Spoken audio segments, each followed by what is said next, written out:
दोस्तों नमस्कार, मैं हूं अंजू मैम। आप देख रहे हैं अंजू एग्जाम अकेडमी। आज हम लोग माइक्रो इकोनॉमिक्स के प्रैक्टिस सेट नंबर 5 को देखेंगे, जिसमें टॉप 30 प्रीवियस ईयर क्वेश्चंस करने वाले हैं। ये questions UPTGT, PGT, GIC, DSSB, BPSC, TRE four और अन्य टीचिंग एग्जाम के लिए बेहद ही महत्वपूर्ण है। इसलिए क्लास को अंत तक जरूर देखिएगा, क्योंकि हर क्वेश्चन के साथ कॉन्सेप्ट भी समझाया गया है। और जो विद्यार्थी क्लास को अंत तक देखेंगे उनका माइक्रो इकोनॉमिक्स का कंसेप्ट और पी/क्यू दोनों ही एक ही सेशन में मिल जाएगा। और दोस्तों, आज के जो प्रश्न हैं कुछ चैलेंजिंग प्रश्न हैं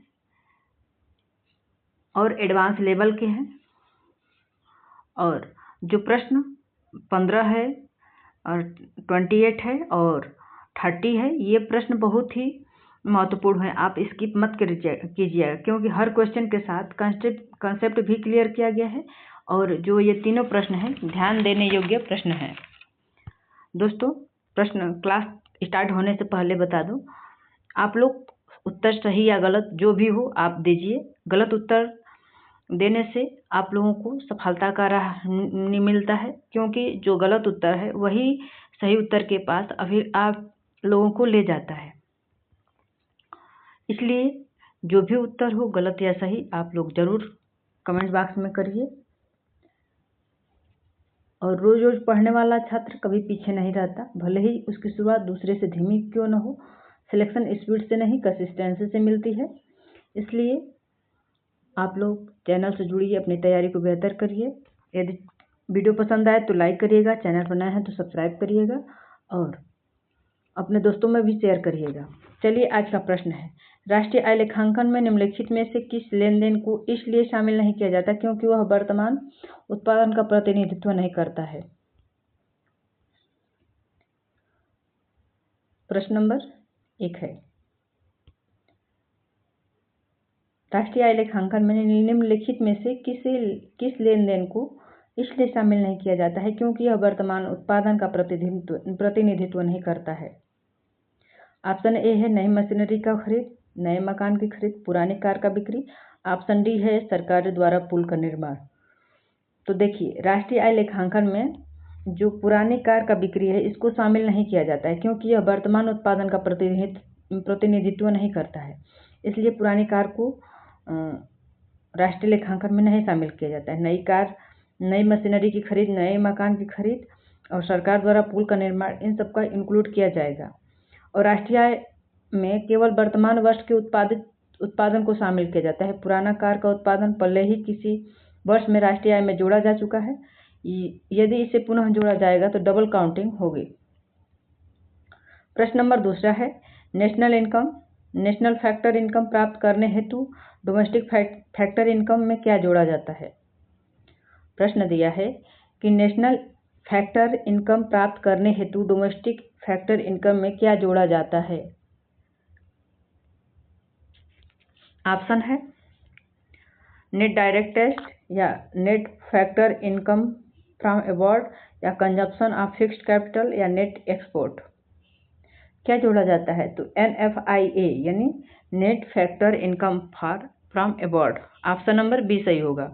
नेशनल फैक्टर इनकम प्राप्त करने हेतु डोमेस्टिक फैक्टर इनकम में NFIA जोड़ा जाता है। जो नेशनल इनकम होता है NNPFC बराबर domestic income NDPFC plus NFIA जोड़ा जाता है। यानी NFIA बराबर होता है विदेशों से प्राप्त कारक आय माइनस विदेशों को दी गई कारक आय। अगला प्रश्न है, प्रश्न नंबर 3 है। प्रश्न दिया है, यदि नॉमिनल GDP 12% वृद्धि हो और GDP डिफ्लेटर में 5% की वृद्धि हो तो रियल GDP लगभग कितने प्रतिशत बढ़ेगी? 5%, 5% या 7% या 12% या 17%।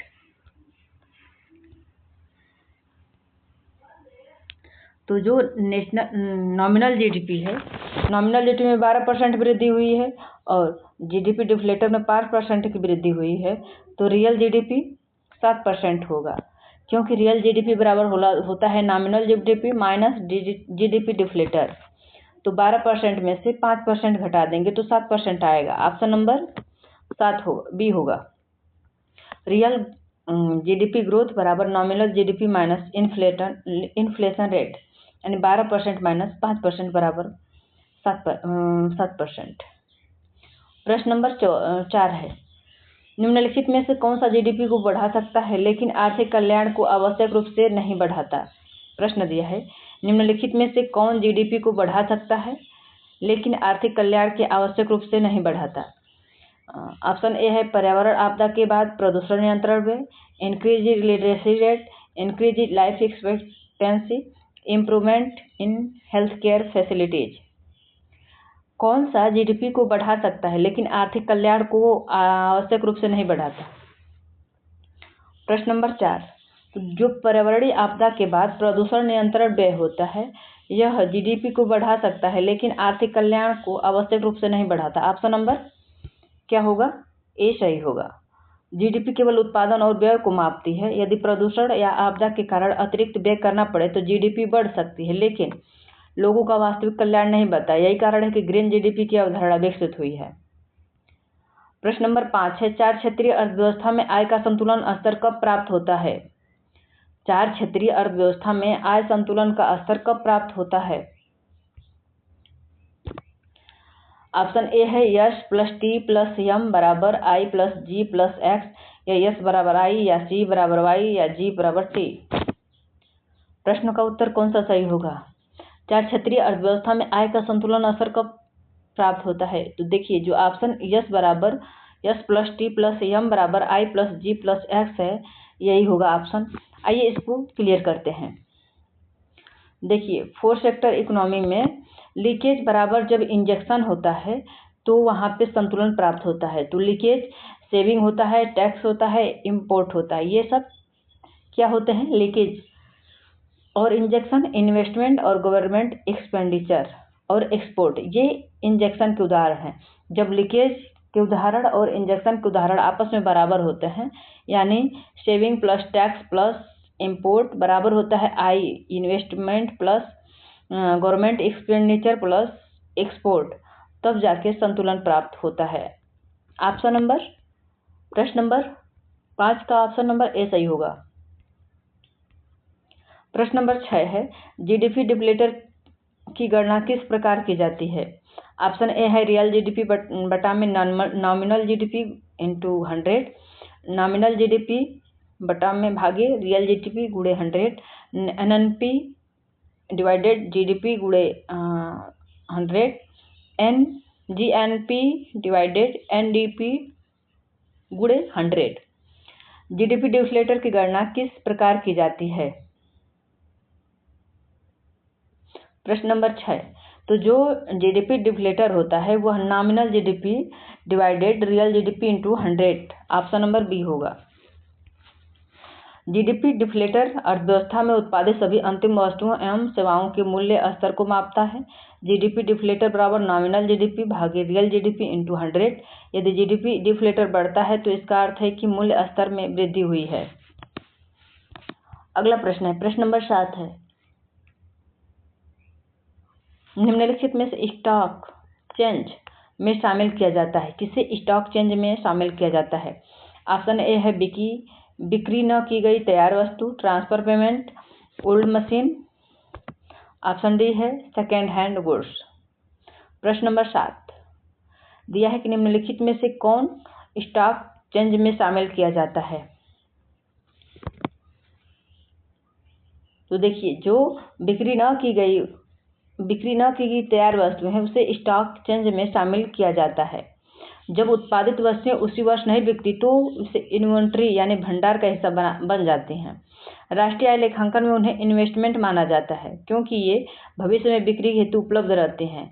इन्वेंट्री इन्वेस्टमेंट में शामिल होते हैं रॉ मटेरियल, क्या क्या शामिल होते हैं, raw material, work in process और फिनिश गुड्स।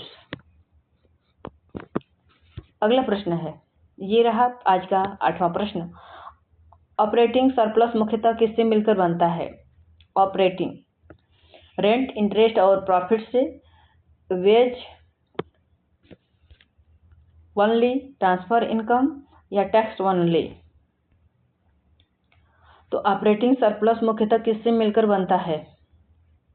प्रश्न नंबर 8। तो जो ऑपरेटिंग सरप्लस है वह रेंट, इंटरेस्ट और प्रॉफिट से मिलकर बनता है। ऑप्शन नंबर ए सही होगा। जो ऑपरेटिंग सरप्लस है मुख्यतः किराया, ब्याज और लाभ से मिलकर बना है।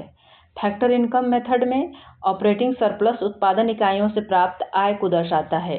इसमें रेंट, ब्याज, लाभ कुछ मामलों में राष्ट्रीय आय के महत्वपूर्ण घटकों में से एक है। अगला प्रश्न है, शुद्ध विदेशों से शुद्ध आय कारक आय धनात्मक कब होता है? यानी विदेशों से शुद्ध कारक आय धनात्मक कब होता है? ऑप्शन ए है, factor income receive from abroad is greater than factor income paid abroad, या imports is greater than export, या export is greater than import, या government expenditure is greater than tax.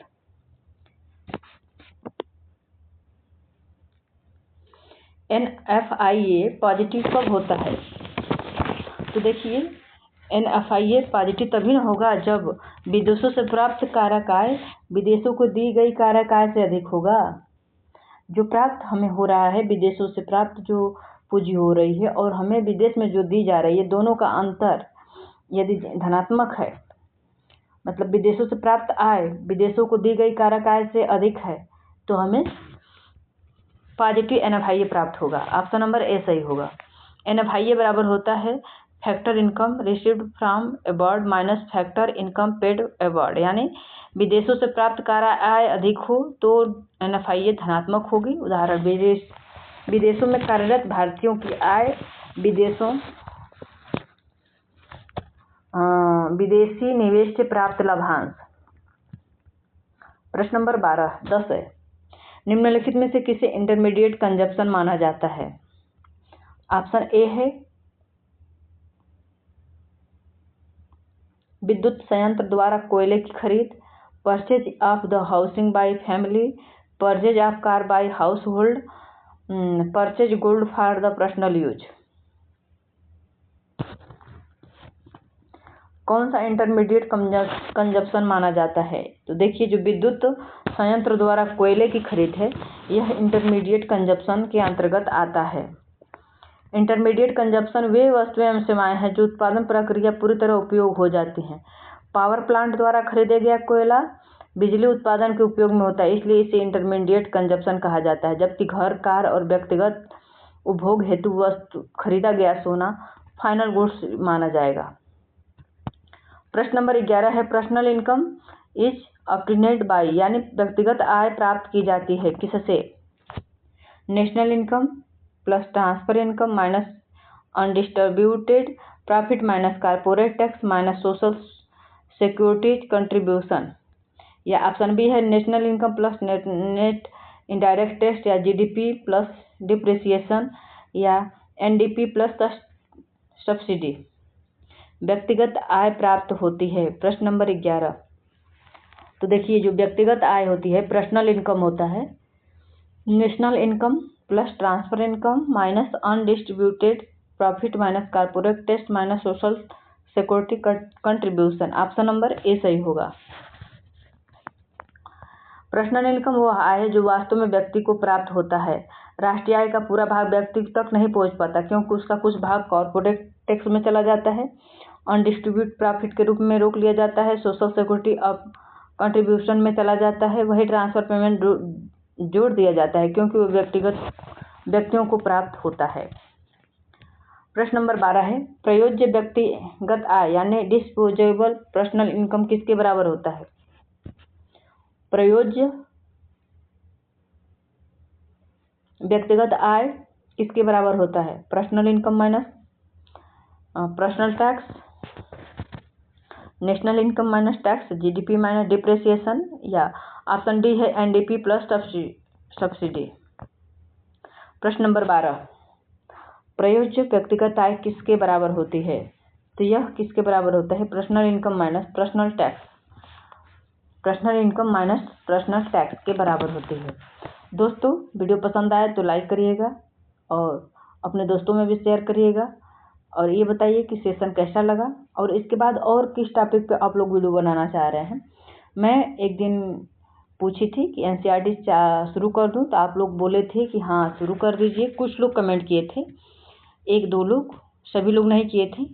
तो आप सभी लोग कमेंट करिए कि शुरू करिए। तो मैं 1 जुलाई से एनसीईआरटी बेस्ड एमसीक्यू को क्लियर करूँगी ताकि आप लोगों का कंसेप्ट क्लियर हो जाए, बेसिक कंसेप्ट क्लियर हो जाए। और वीडियो को शुरू से अंत तक ज़रूर देखिएगा और कमेंट भी करिएगा, क्योंकि कमेंट करने से हमें मोटिवेशन मिलता है।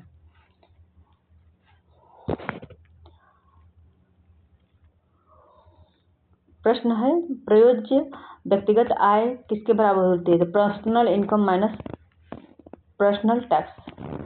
ऑप्शन नंबर ए होगा। डिस्पोजेबल पर्सनल इनकम वह आय है जिसे व्यक्ति अपनी इच्छा के अनुसार खर्च या बचत कर सकता है। सूत्र डीपीआई बराबर personal income minus personal tax. यह उपभोग और बचत का आधार होती है। प्रश्न नंबर 13 है, निम्नलिखित में से कौन सा ट्रांसफर इनकम है? वृद्धा पेंशन, रेंट, वेज या इंटरेस्ट ऑन प्रोडक्शन एक्टिविटीज। प्रश्न नंबर 13 है, निम्नलिखित में से कौन सा ट्रांसफर इनकम है? ट्रांसफर इनकम क्या होता है? वह इनकम जिसका उपयोग आर्थिक क्रियाओं में नहीं होता है उसे ट्रांसफर इनकम कहा जाता है। तो जो ये वृद्धा पेंशन है ना, यही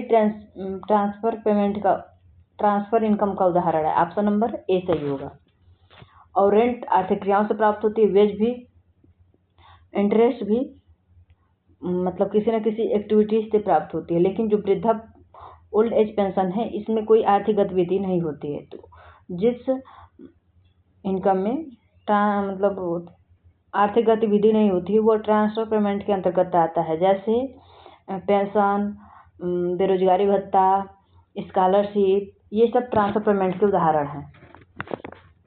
ट्रांसफर इनकम का वह आय है जो बिना वर्तमान उत्पादन सेवा के बदले प्राप्त होता है। जैसे pension, scholarship, unemployment allowance, social security benefit, इन्हें नेशनल इनकम में शामिल नहीं किया जाता है। प्रश्न नंबर 14 है, निजी आय में क्या शामिल होता है? Factor income from all source plus current transfer, only wage, only profit, only national income. तो निजी आय में क्या शामिल होता है? प्रश्न नंबर 14, तो इसमें factor income from all source plus current transfer ये शामिल होता है।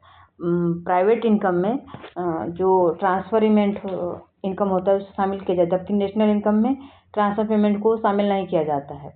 प्राइवेट इनकम वह कुल आय है जो किसी निजी क्षेत्र को प्राप्त होता है। इसमें शामिल होता है factor income, transfer income, interest on public डेब्ट, करेंट ट्रांसफर फ्रॉम गवर्नमेंट। और यह पर्सनल इनकम का व्यापक अवधारणा है। प्रश्न नंबर 15 है, राष्ट्रीय प्रयोज्य आय किसके बराबर होती है? National income plus national current transfer payment from rent of the world, GDP minus depreciation, NNP minus tax, personal income minus personal tax.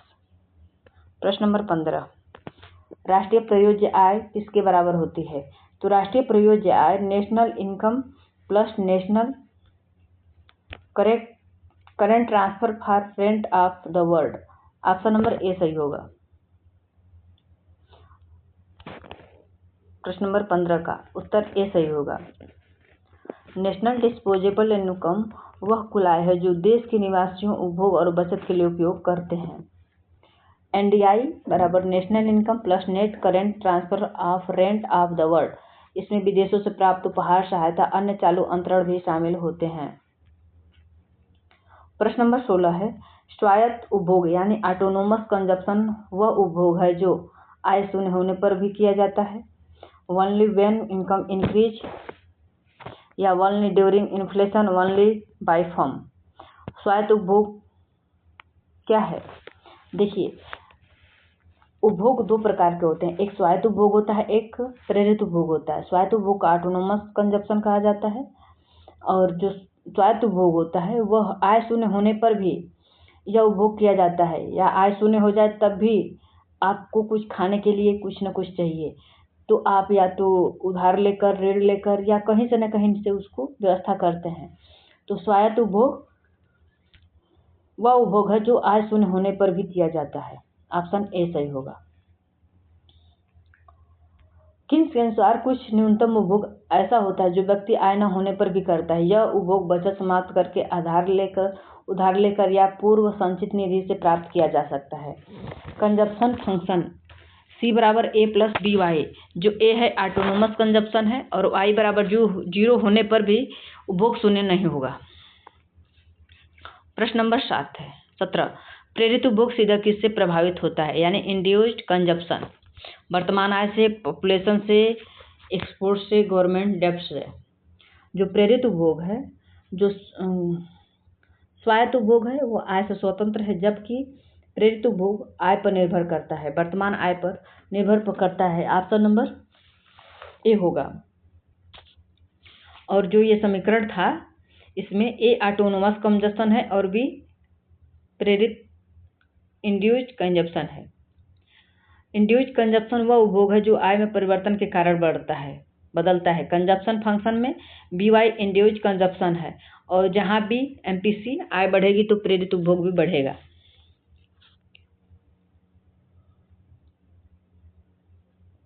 प्रश्न नंबर 18 है, यदि कंजप्शन फंक्शन C बराबर 100 प्लस 0.8Y है तो MPC क्या होगी।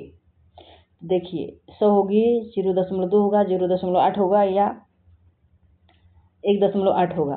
तो मैं ऊपर अभी बताई हूँ कि C बराबर A प्लस BY, तो जो A है ये स्वायत्त उपभोग है और BY प्रेरित निवेश है, और जिसमें प्रेरित आय है, और जो B है ये MPC को डिनोट करता है।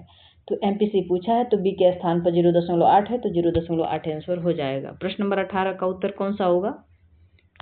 प्रश्न नंबर 18 का उत्तर C। अगला प्रश्न है, यहाँ पे देखिए सवाल लगाया गया है, एक्स एंड इन्वेस्टमेंट का अर्थ क्या है। एक्स एंड इन्वेस्टमेंट का अर्थ क्या है। Planned investment, actual investment, inventory investment, या government investment. Ex ante investment का अर्थ क्या होता है, तो यह प्लान्ड इन्वेस्टमेंट होता है, यानी नियोजित निवेश होता है। ऑप्शन नंबर ए सही होगा। एक्स एंड का अर्थ होता है पूर्व नियोजित। एक्स एंड इन्वेस्टमेंट वह निवेश है जो उद्यमी भविष्य के लिए योजना बनाकर करना चाहता है। यह हमेशा एक्चुअल इन्वेस्टमेंट के बराबर हो, यह आवश्यक नहीं है। प्रश्न नंबर 20 है, एक्स पोस्ट सेविंग और एक्स पोस्ट इन्वेस्टमेंट सदैव समान होते हैं, अनइक्वल होते हैं, अपोजिट होते हैं, या इंडिपेंडेंट होते हैं। प्रश्न नंबर 20, तो एक्स पोस्ट सेविंग और एक्स पोस्ट इन्वेस्ट सदैव समान होते हैं। ऑप्शन नंबर ए सही होगा। प्रश्न नंबर 20 का ऑप्शन नंबर ए सही होगा। राष्ट्रीय आय लेखांकन में वास्तविक हमेशा बराबर होता है। देखिए राष्ट्रीय आय लेखांकन में वास्तविक सेविंग और वास्तविक इन्वेस्टमेंट हमेशा बराबर होता है। पोस्ट सेविंग बराबर एक्स पोस्ट इन्वेस्टमेंट, यह अकाउंटिंग आइडेंटिटी है, ध्यान रहे। एक्स एंड सेविंग और एक्स एंड इन्वेस्टमेंट बराबर हो यह आवश्यक नहीं है, लेकिन एक्स पोस्ट हमेशा बराबर होता है। प्रश्न नंबर 21 है, यदि MPC बराबर 0.7 है तो इन्वेस्टमेंट मल्टीप्लायर का क्या मान होगा। तो देखिए K बराबर होता है 1/1 माइनस MPC।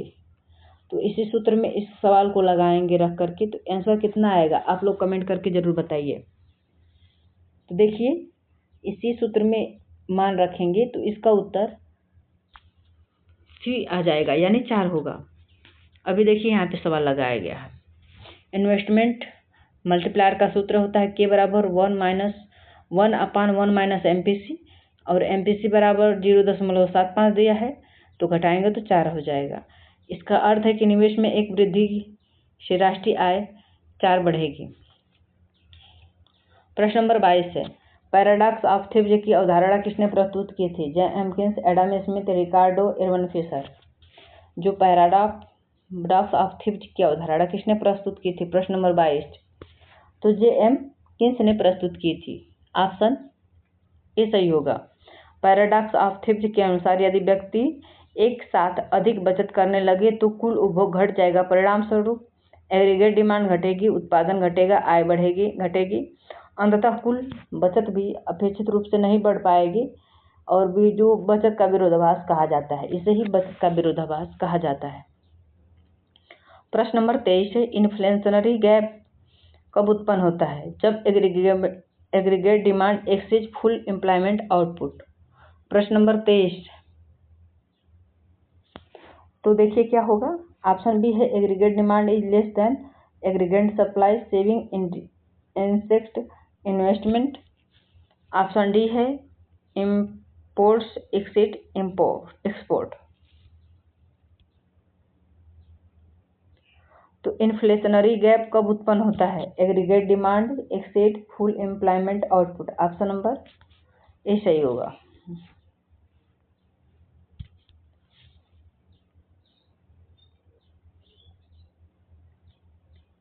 अगला प्रश्न है, प्रश्न नंबर 24 है, डिफ्लेशनरी गैप कब उत्पन्न होता है? प्रश्न नंबर 24। तो देखिए जब aggregate demand is less then full employment output. Option number A सही होगा। प्रश्न नंबर 25 से फुल एम्प्लॉयमेंट इक्विलिब्रियम का अर्थ यह नहीं है कि। प्रश्न number 25 frictional unemployment is absent. Option number A B सही होगा।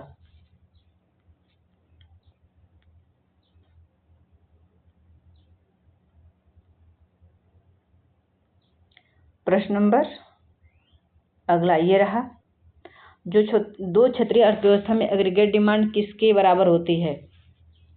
दो क्षेत्रीय में C प्लस आई, C plus G plus C plus आई plus G plus C plus आई plus G plus x minus M. प्रश्न नंबर 26। तो दो क्षेत्रीय में C प्लस आई होगा। ऑप्शन नंबर ए होगा, उपभोग प्लस निवेश।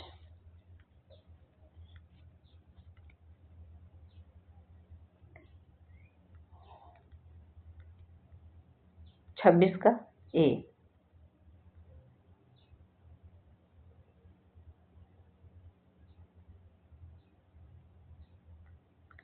अगला प्रश्न है, प्रश्न नंबर 27 है, किन्सियन सिद्धांत में अल्पकाल में एग्रीगेट सप्लाई कर्व कैसा माने जाते हैं? प्रश्न नंबर 27। तो कर्व पूर्ण रोजगार से पहले पूर्णतः लोचदार। ऑप्शन नंबर ए सही होगा। प्रश्न नंबर 28 है, एक्सीड डिमांड कब उत्पन्न होता है? जब aggregate demand exceed aggregate supply at full employment. Option number A सही होगा इसका भी। प्रश्न नंबर 29, एक्सीड सप्लाई मतलब एक्सीड सप्लाई किससे संबंधित है? प्रश्न नंबर 29। तो यह अपस्फीति से संबंधित है।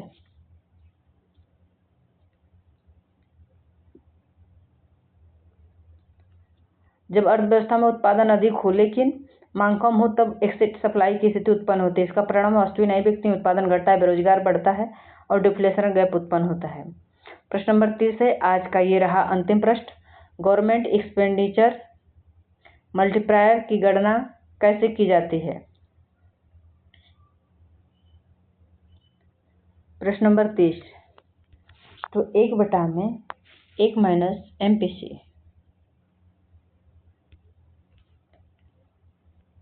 सरकारी व्यय में वृद्धि राष्ट्रीय आय को कई गुना बढ़ा सकती है। सरकारी व्यय गुणक का सूत्र होता है गवर्नमेंट एक्सपेंडिचर मल्टीप्लायर बराबर 1/1 माइनस MPC। दोस्तों इस प्रकार हमारा 30 प्रश्न कंप्लीट हुआ। आपका स्कोर कितना रहा? 20 प्लस, 25 प्लस या 30 फुल का 30 कमेंट करके जरूर बताइएगा। अगला प्रैक्टिस सेट किस टॉपिक पे चाहिए यह भी लिखिएगा या यही कंटिन्यू रखूं। दोस्तों पूरा वीडियो देखने के लिए धन्यवाद। Thank you. जय हिंद।